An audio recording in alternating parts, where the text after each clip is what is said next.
Hello, I'm your host, Peter Komendowski, and welcome to Surviving Bad, where we explore stories of survival, hope, and inspiration. Today we hear a story of parents facing a tragedy, the loss of their son. He led an extraordinary life, and that has a special meaning, yet met an adversary, marijuana, that almost secretly unraveled his life. His parents, Heather and Randy, bravely share their story to help families face the true dangers of marijuana. Let's meet our guests. Welcome to the show. Please share a little bit about why you're here today and why this is so important to you. So we're here today because we lost our 21-year-old son to marijuana-induced psychosis and suicide.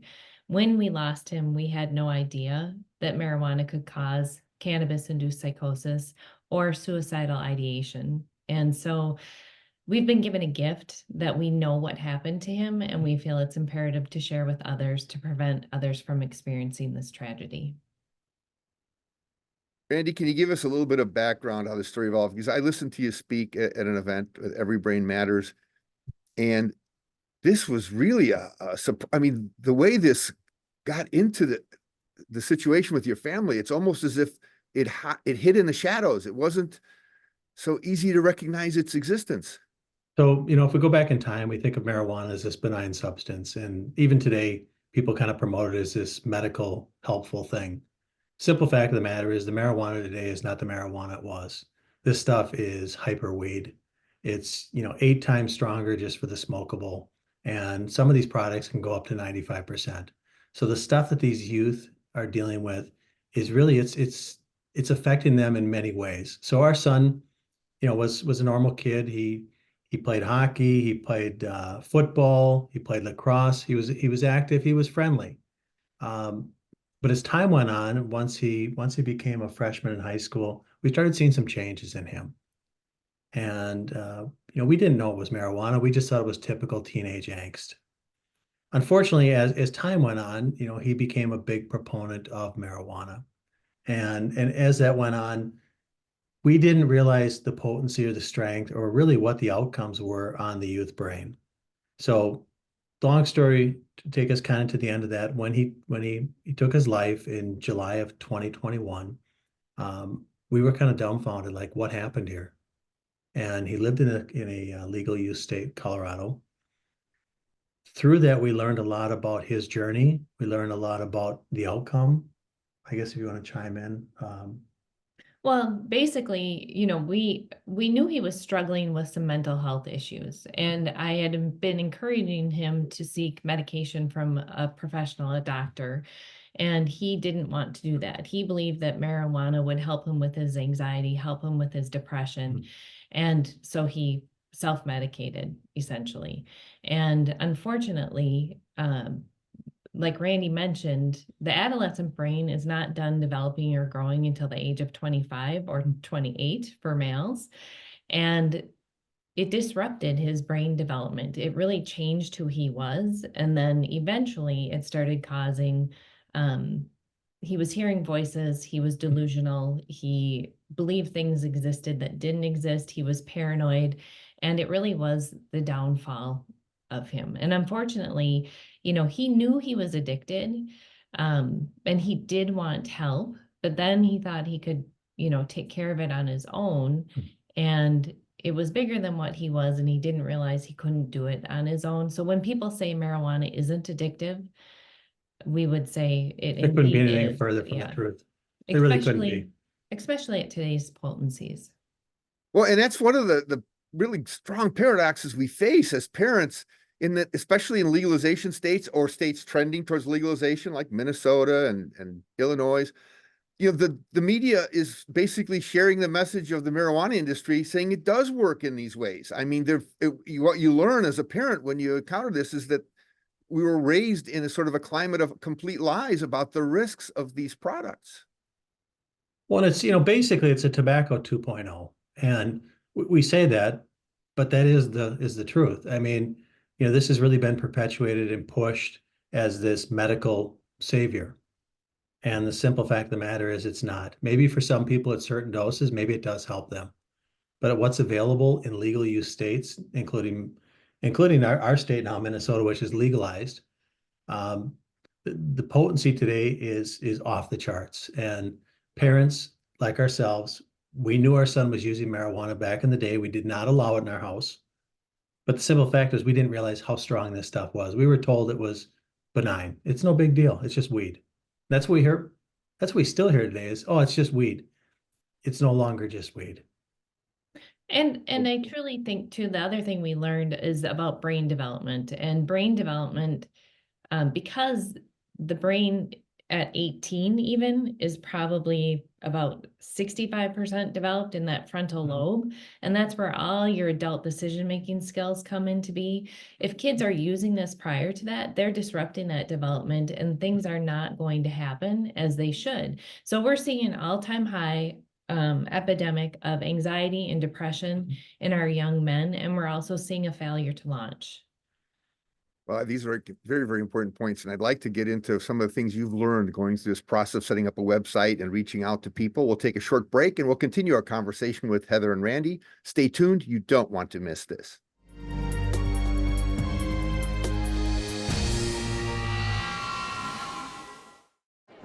The black truck? Hey, Christina from accounting. Yeah, hi. Hey, I used to date a girl named Christina. Oh, really? Yeah, and then she dumped me for my best friend. You want to see some photos of them that I took? I don't. I thought we talked about this, buddy. Buzzed and overshared again? Yeah. Yeah. I'm gonna call a car. That's a smart idea. So yeah, I know, that's why I did it. Hey, you're gonna get back to the top of the mountain. Does that mean I'm gonna get back with Christina? No. Oh. No. I think it's just vapor with flavor. It won't hurt my kid like cigarettes, right? Vaping is safer than smoking, isn't it? There's really not even that much nicotine in them, right? My kid? My kid Knows it's dangerous. Get your head out of the cloud. Today, nearly 8,000 kids will start vaping, maybe even yours. Learn about the dangers at talkaboutvaping.org.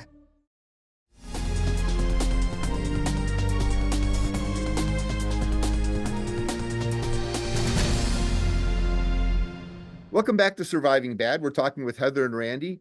They've learned lessons they hope no other parent has to experience, and they're here to help. Share a little bit about that process of learning how to not just understand the problem, but how to help. Sure. So when we were going through our struggles with our son, we had sought professional help throughout the process. But one of the things we learned, well, when you're in that process, it's incredibly lonely because there's a lot of shame attached to it. There's a lot of guilt. There's a lot of judgment. I'm a bad parent. In all reality, we've come to acknowledge that our son did have free will and choice. And we turned to resources. So we had our therapists and counselors that we were seeing, but we learned that really we needed to vet them just as much as any other thing. We needed to make sure they aligned with our values, that they were licensed drug and alcohol counselors. And since we lost him, we've joined this community of people. I knew that he wasn't well, and I knew that he struggled with mental health, but what we didn't know is that cannabis could cause all these other things. And a friend of mine handed me an article in a People magazine in the October after we lost him, and all of a sudden everything clicked. And it was Laura Stack, who founded Johnny's Ambassadors, who also lost her son to marijuana-induced psychosis. And at that point, I just started learning more and more and more. And we feel it's imperative to talk about all that we've learned, because if someone is out there struggling, we now have resources that we can suggest people go to. We now know about different things. Like with our son, we didn't know we didn't know how sick he was. And we also didn't know that there are things you can do in certain states that would have given us more legal reason to have him say committed. And that's something that we've learned throughout this process. So our goal is to try and help parents connect with bigger resources than themselves so they don't feel alone. There's so many online platforms, which was nice. I tried Al-Anon in our area, and it wasn't the right fit for me, but it you have to find the right group, but an online presence gives you the opportunity kind of to check it out. If it's not for you, you can withdraw without a whole lot of judgment. So those are some of the things that we And I would say, to kind of reiterate what Heather said is really important, is when our son was struggling with marijuana in high school, we took him to a therapist. Actually, we took him to a couple therapists. And, what they would tell our son is, a lot of kids are smoking weed. That wasn't really the message that we wanted. And they kind of downplayed it as if we were these hysterical parents. And truth be told, we were not hysterical parents. We were just very realistic that we didn't want our son using marijuana. You fast forward that when he took his life in July of 2021, he had been in the mental hospital. He had checked himself in one time because he was suicidal. Before that, he had had a psychotic break. What was interesting about all that is nobody ever told us this was cannabis-induced psychosis. And what we learned about the cannabis-induced psychosis through a lot of these groups, like Smart Approaches to Marijuana, Every Brain Matters, a lot of these groups that are around the country that were all kind of, fighting for the same things, which is really, this youth brain development and trying to kind of hold that back from the marijuana so that our youth can be productive members of society and it be mentally healthy. But nobody ever talked about cannabis-induced psychosis. And it wasn't until, months after our son was dead that we started doing the research and realized, wow, he was really struggling with a lot of pieces. Part of that is we were gifted with some of that information because the last 8 months of his life, he thought he was going to be a rap star. So he started recording himself, vlogging, thinking that he's going to be this popular white rapper. Simple fact of the matter was he had never had any musical lessons. He was not musically inclined. So we should have seen that. In hindsight, we didn't know that that was a sign of cannabis-induced psychosis. But keep in mind, with the cannabis-induced psychosis, somebody's not in psychosis 24/7. Sometimes they're in 40% of the time, 60% they're normal, or vice versa.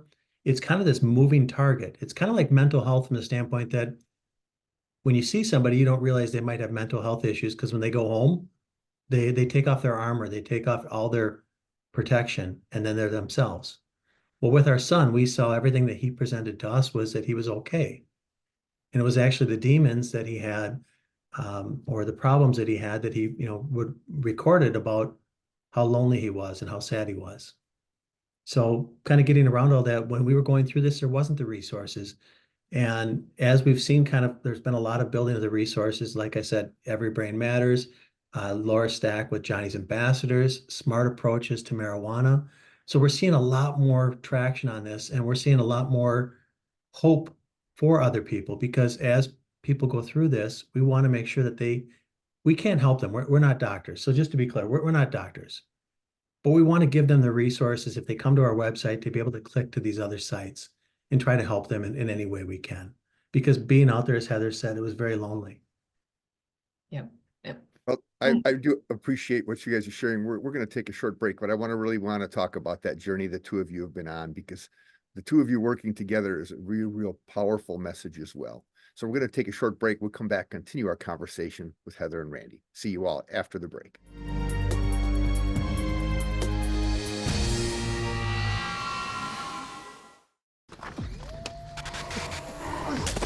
Multiple studies have shown that marijuana can slow both driver reaction and response time, which can be really dangerous. He's here. He's here. Wait. What? I can't drive. Why? My. Oh.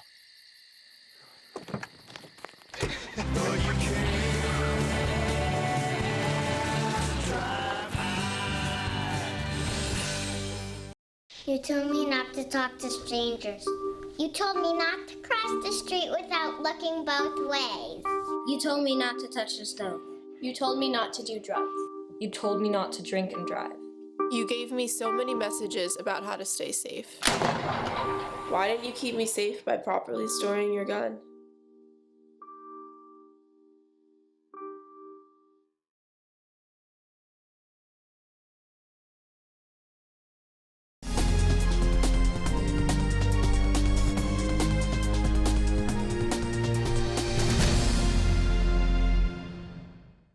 Welcome back to Surviving Bad. I'm your host, Peter Komendowski, and we're talking with Heather and Randy, parents on a mission to stop a deadly risk spreading throughout our communities. And Heather and Randy, one thing I've noticed in having dealt with far too many people that have lost sons and daughters, there's a grieving process, and not all of them are a husband and wife working together. A lot of times there are separate paths. And you guys have really accomplished a lot of serious bonding over this issue, and which is great. It doesn't mean that people that segregate, one parent or another to do most of the work are better or worse than anybody else.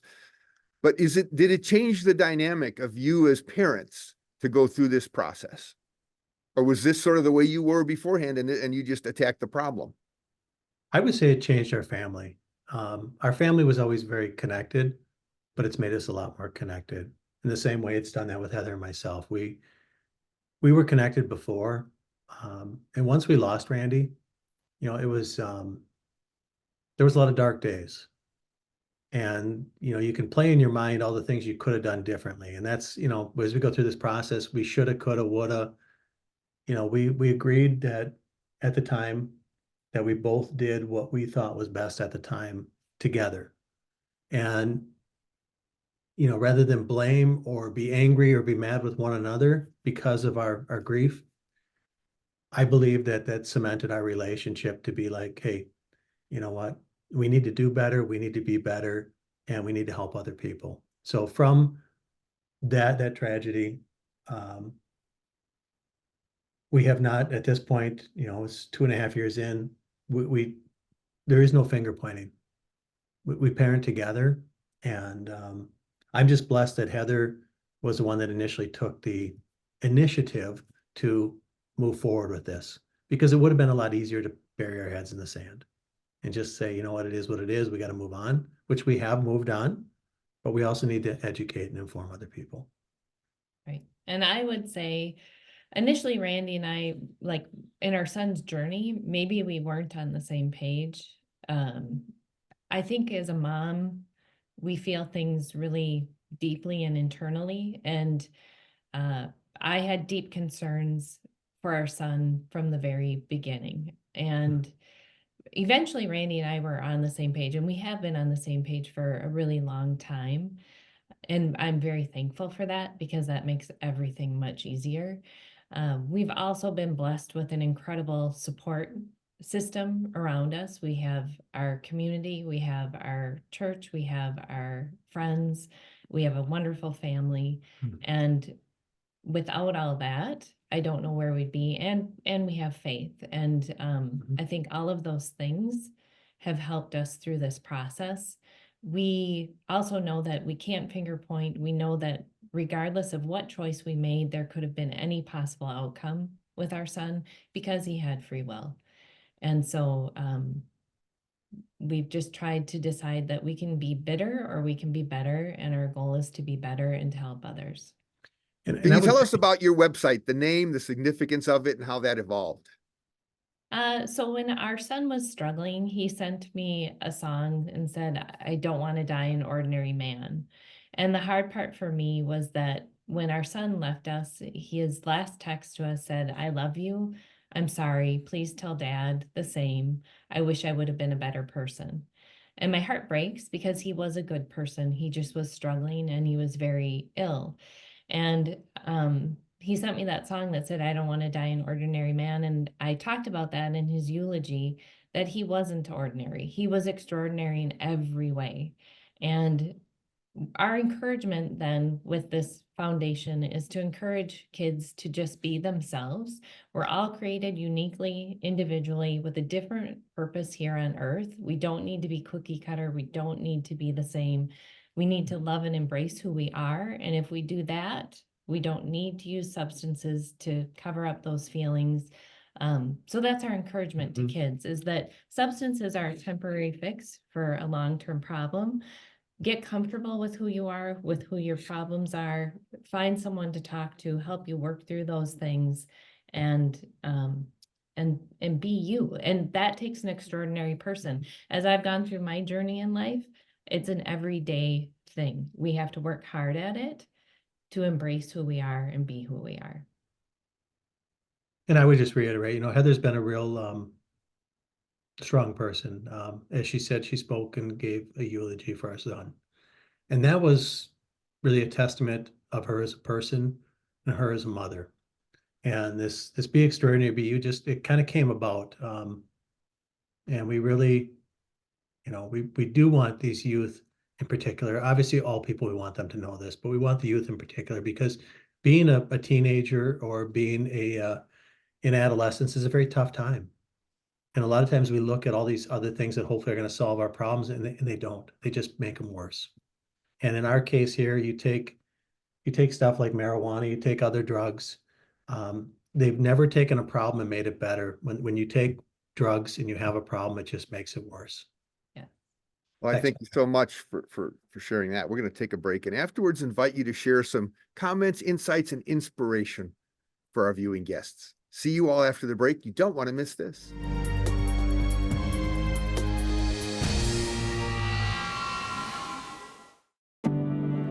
Today, more than ever, you need fast, reliable internet. At Mediacom, we want you to know you can count on us. Our fiber-powered 100% gigabit technology network was built for the future. We have enormous capacity and power and 99.99% network reliability. So even though these are uncertain times, we're prepared. And you can be certain we'll keep your world connected. Hey, Bobo, do trees tell each other stories? I'm sorry. I'm afraid I don't know that. Hey, why don't we go find out? Listen. Do clouds take naps? I couldn't tell you. Dad, do stars visit their friends? Look!